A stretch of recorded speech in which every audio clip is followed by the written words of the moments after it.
देश जब army defence होती है भाई तो वो जात नहीं हो सकती। देश के एक विपक्ष के बड़े नेता, अनुभवी नेता, उन्होंने सेना की सारी जात गिना दी। अब बोले सब तो वहीं के पीडीए वाले हैं, इसमें भाजपा क्या लेना देना इस सिंदूर में? लोकल लोग अब उन्हें तो गोत्र बता दिए। ऐसे में ऑपरेशन सिंदूर को भारतीय जनता पार्टी को अपना इलेक्शन कैंपेन का मुद्दा बनाना क्या उचित है? अभी बता दे भाई, अभी बता दे।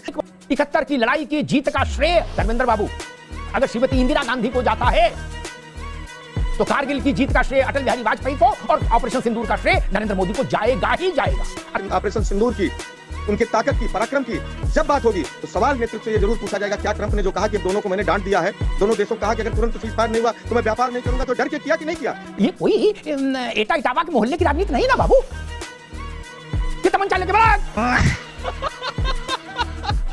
जब एक चिट्ठी लिखी गई एआईसीसी से हर राज्य को, जिले तक को भेजी गई, चिट्ठी में लिखा गया कि इंदिरा गांधी दुर्गा क्यों है, उन्होंने कैसा शौर्य किया, कैसा पराक्रम किया, कैसे तोप गोले चला दिए, पाकिस्तान के परखच्चे उड़ा दिए, और कहा गया ये बात घर घर जाके बताओ। कांग्रेस कार्यकर्ताओं ने कहा ताकि जनता इस बात को समझे वोट देते समय। ये वोट मांगना नहीं था, ये सत्यनारायण कथा थी।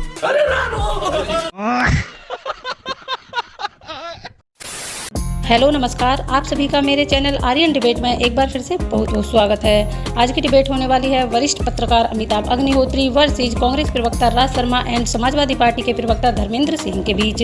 डिबेट में अग्निहोत्री जी ने इन गैंगों की जो क्लास लगाई है वो वाकई देखने लायक है, तो दोस्तों डिबेट को पूरा जरूर देखिएगा। एंड हाँ दोस्तों, आपसे एक छोटा सा अनुरोध है, अगर आप चैनल पर पहली बार आए हैं और अभी तक चैनल को सब्सक्राइब नहीं किया है तो चैनल को सब्सक्राइब और बेल आइकन को प्रेस भी जरूर से कर लीजिएगा ताकि आने वाली वीडियो का नोटिफिकेशन आप तक पहुंच सके। तो चलिए दोस्तों, बिना देरी किए आज की मेन वीडियो को स्टार्ट करते हैं। पिक्चर चालू करो बे। चलो भाई। भाजपा ने अपना मैदान तय कर दिया। अब विपक्ष या तो अपना एक नया मैदान बनाए या भाजपा के मैदान पर आकर खेले। भाजपा ने मैदान तय कर दिया, ऑपरेशन सिंदूर और जातिगत जनगणना। अब विपक्ष को तय करना है कि वो इसी मैदान पर खेलेगी या एक नए किस्म का अलहदा मैदान बनाएगी। बात तो सही है। राज शर्मा जी, आपको क्या लगता है, कांग्रेस को क्या लगता है, अब इन्हीं दो मुद्दों पर आगे की कुछ वर्षों की राजनीतिक यात्रा चलेगी? एक और दूसरा कि जिस ढंग से आज गुजरात में प्रधानमंत्री थे और उन्होंने एक रोड शो किया और उस रोड शो पर जो उत्साह बना, जो दृश्य दिखाई दिया ऑपरेशन सिंदूर को लेकर, वो एक लग रहा है कि चीजें वाइब्रेंट हैं, बिल्कुल जीवंत हैं लोगों के मन में, मस्तिष्क में। बताया जा रहा है कि प्रधानमंत्री लगभग हर बड़े राज्य में आने वाले 3 महीने के भीतर यात्रा करेंगे और वहां एक रोड शो करेंगे।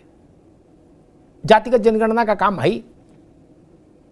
आपके नेता भी इन्हीं 2 विषयों पर बोल रहे हैं, भाजपा ने भी यही 2 विषय चुन लिए, तो इसका मतलब ये तो सिद्ध हो गया कि अब इन्हीं 2 विषयों पर लड़ाई होगी। नहीं राज भाई, जातिगत जनगणना की जो बात उठाई थी वो कांग्रेस ने उठाई थी, विपक्षी दलों ने उठाई थी, इसमें कोई बात नहीं है, ये कुछ भी कर लें।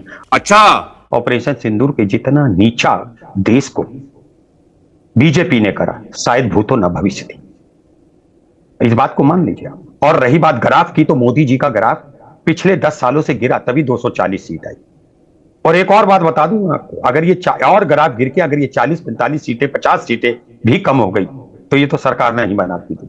देश जब आर्मी डिफेंस होती है भाई तो वो जात नहीं हो सकती। अब देख तू। राज भाई ने बड़ी अच्छी बात कही कि सेना की जात नहीं होती, उसको जात में नहीं बांट सकते। जातिगत जनगणना का की माला सुमरनी हाथ में लेकर घूमने वाले भी सेना की जात में नहीं पड़ेंगे। लेकिन मेरे देश का दुर्भाग्य, देश के एक विपक्ष के बड़े नेता, अनुभवी नेता, उन्होंने सेना की सारी जात गिना दी। और जात भी हर जाति का एक औपचारिक नाम है, एक देशज नाम है। उन्हें देशज वाला बताया, क्या जिसे जाटव भी कहा जा सकता है, बोले ना दूसरा नाम बोले क्या?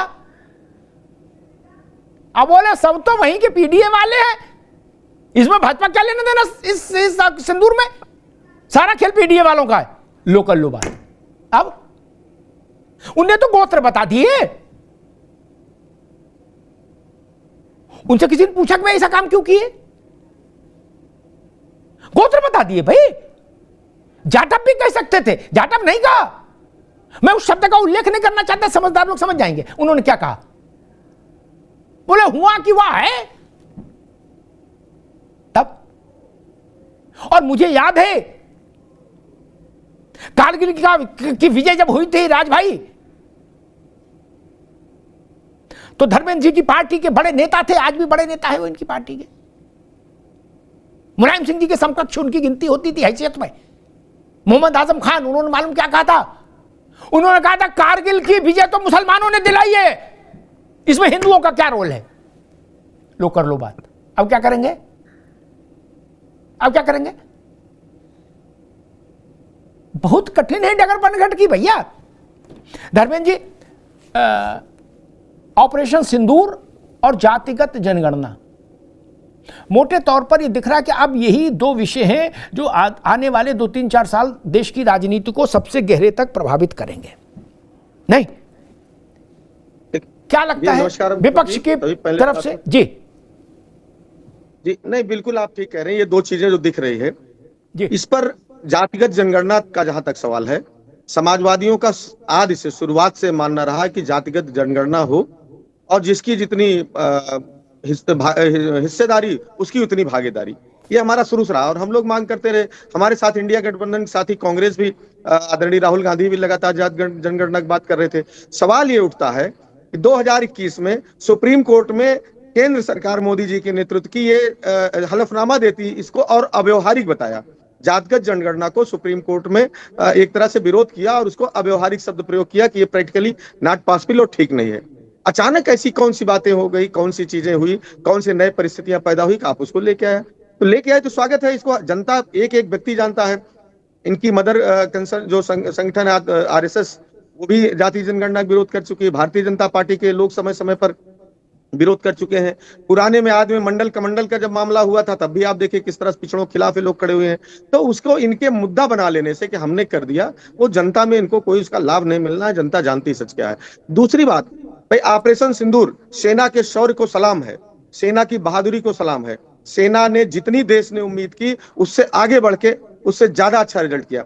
लेकिन क्या 2019 में जिस तरह सेना के शौर्य पर वोट मांगे, 2024 मांगे, क्या ऑपरेशन सिंदूर को ये जब सर्वदलीय डेलीगेशन विदेशों में भेज रहे हैं, सारे पक्ष विपक्ष ने एक साथ कहा कि सरकार जो निर्णय ले, जो सेना को कार्रवाई करना हो करे, नो क्वेश्चन।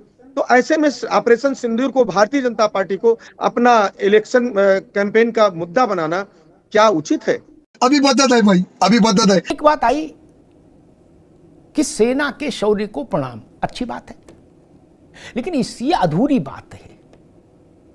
गंभीरता सुनिएगा, ये अधूरी बात है। सेना का शौर्य प्रणम्य है, लेकिन सेना को अपने साहस को क्रियान्वित करने के लिए जो बुनियादी ढांचा है वो सरकार ही उपलब्ध कराती है। इसलिए इसको ऐसा कहना ये निपट वो है, क्या शब्द इस्तेमाल करूं, छोड़िए, जाने दीजिए, ये अच्छी बात नहीं। ये भी जनता जानती है। S-400 खरीदना है, इसका फैसला कौन करेगा? आकाश प्रणाली डेवलप करनी है भारत में, इसका फैसला कौन करेगा? भाई धर्मेंद्र, अभी उंगली नीचे कर लो।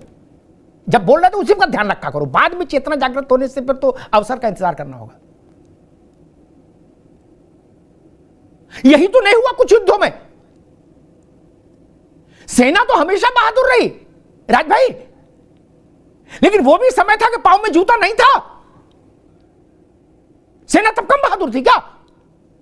लेकिन पांव में जूता देने वाले की जिम्मेदारी थी कि नहीं थी? किसकी थी जिम्मेदारी? सेना अपना जूता खुद खरीद के ले जाएगी? पूछा मैंने कुछ? किसकी जिम्मेदारी थी स्वेटर की? इसलिए आधा मत सच मत बोलिए, आधा सच झूठ से भी खराब होता है। उसमें लगता है आप छोटे मन की बात कर रहे हैं, बड़े मन की बात करिए ना। 71 की लड़ाई की जीत का श्रेय धर्मेंद्र बाबू अगर श्रीमती इंदिरा गांधी को जाता है तो कारगिल की जीत का श्रेय अटल बिहारी वाजपेयी को और ऑपरेशन सिंदूर का श्रेय नरेंद्र मोदी को जाएगा ही जाएगा। अच्छा लगे तो और बुरा लगे तो। क्या ये बात है? बुरा लगे तो शिकंजी पियो, गर्मी भी ज्यादा है, लेकिन ऐसा नहीं हो सकता कि नहीं जाए। और एक जातिगत जनगणना पर धर्मेंद्र भाई ने कहा कि देश जानता है किसका क्या रुख रहा है। हाँ, देश जानता है, लेकिन सियासत में रुख बदले भी जाते। धर्मेंद्र भाई, आप लोग अभी नौजवान हो, ऐसी चीजें दिमाग में रखोगे रेडी बिल्कुल, तो डिबेट में आगे और अच्छा प्रदर्शन रहेगा। इंदिरा गांधी ने कहा था कि इस देश की सब, अगर मुझसे कोई पूछे सबसे बड़ी समस्या क्या है, तो मैं कहूंगा जात। जात से मैं भारत को हटा दूं तो सारी समस्याएं ठीक हो जाएंगी। एक विश्वनाथ प्रताप जब मंडल कमीशन की रिपोर्ट्स को लागू करने का बिल लेके आए थे तो 90 मिनट राजीव जी बोले थे और उन्होंने कहा था कि देश का नाश करने जा रहे हैं विश्वनाथ प्रताप से। 90 मिनट, वो रिकॉर्ड में है, वो कहीं जा तो नहीं सकता, वो तो 1000 साल में बाद भी रिकॉर्ड में रहेगा। लेकिन राहुल गांधी ने 360 डिग्री पर चीजें मोड़ ली, तो मोड़ ली। क्या नहीं मोड़ सकते? मोड़ सकते हैं ना, तो मोड़ ली। अब वो कहने कि सपा से भी ज्यादा हम जात को जोड़ दे रहे हैं, ठीक है। इसलिए मैंने कहा ये सियासत में इतनी स्वतंत्रता तो है ही ना। और भारत और पाकिस्तान में अंतर है। भारत में देश की सेना है, पाकिस्तान में सेना का देश है, ठीक। हमारे यहां लोकतांत्रिक व्यवस्था निर्णय लेती है, राजनीतिक नेतृत्व निर्णय लेता है, सेना उसको क्रियान्वित करती है। और सरकार की जिम्मेदारी होती है कि सेना के लिए हर तरह के इंतजामात रहें। तब उसमें यह कहने में परहेज क्यों कि ना बोले भाई सरकार का नाम ना आ जाए कहीं, इतना ही बोलेंगे केवल कि सेना को प्रणाम, सेना के साहस को प्रणाम। बोले बाकी सरकार, उन्होंने सरकार से क्या लेना देना? धर्मेंद्र सिंह जी, ये आपको नहीं लगता है बचकानी बातें हैं, इनसे उबर जाना चाहिए? क्योंकि अब इनमें कुछ जूस नहीं है, इनमें पॉलिटिकल जूस भी नहीं बचा। देखिए अमिताभ जी, आपने कहा अभी शुरुआत में ही कि किसी समय सेना के पास जूते नहीं थे, जैकेट नहीं थे। उस समय का जब जिक्र होगा तो ये सवाल उठता है। तमाम तब से गंगा में पानी बढ़ा, बहुत कुछ गया। जब आप सेना के शौर्य को वोटों में तब्दील करना चाहेंगे तो ये डेमोक्रेटिक देश है, सरकारें बदल सकती है। आज नरेंद्र मोदी है, कल कोई और हो सकता है, इसके पहले कोई और था। तो जो राजनीतिक नेतृत्व सवाल पूछा जाना चाहिए वो पूछा जाएगा। जब सेना बहादुरी से कर रही थी, आप अगर 2025 की बात करें तो हमेशा क्यों 48-71 चले जाते हैं भाई?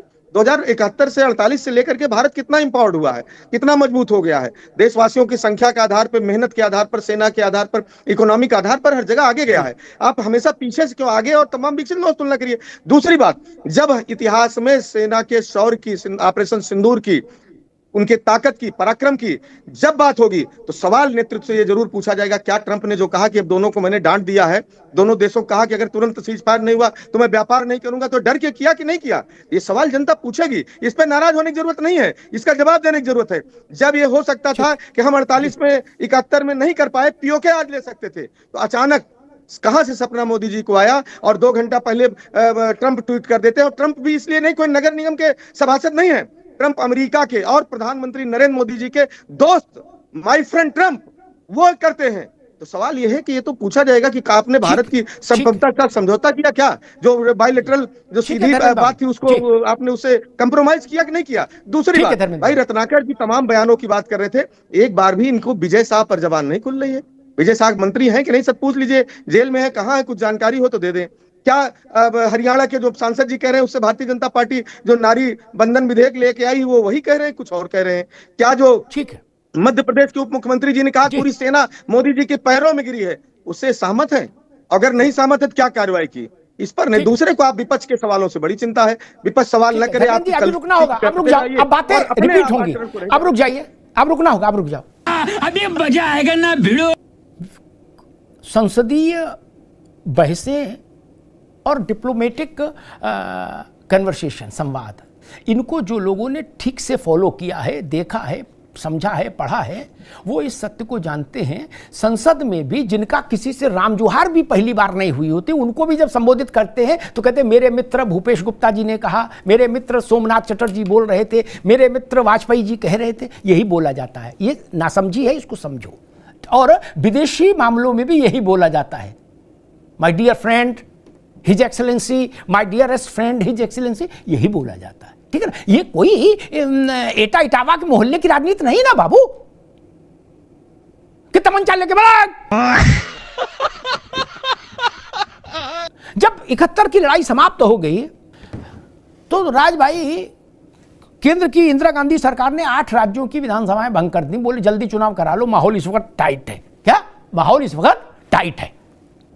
एक चिट्ठी लिखी गई एआईसीसी से, हर राज्य को, जिले तक को भेजी गई। धर्मेंद्र आप भी समझ लो, आगे काम आएगी, ठीक, क्योंकि आप अलायंस में हो। इनका अच्छा बुरा दोनों आपके कंधे पर रहेगा, बेताल की तरह। बात तो सही है। चिट्ठी में लिखा गया कि इंदिरा गांधी दुर्गा क्यों हैं, उन्होंने कैसा शौर्य किया, कैसा पराक्रम किया, कैसे तोप गोले चला दिए, पाकिस्तान के परखच्चे उड़ा दिए, और कहा गया ये बात घर घर जाके बताओ। कांग्रेस कार्यकर्ताओं से कहा ताकि जनता इस बात को समझे वोट देते समय। ये वोट मांगना नहीं था, ये सत्यनारायण कथा थी।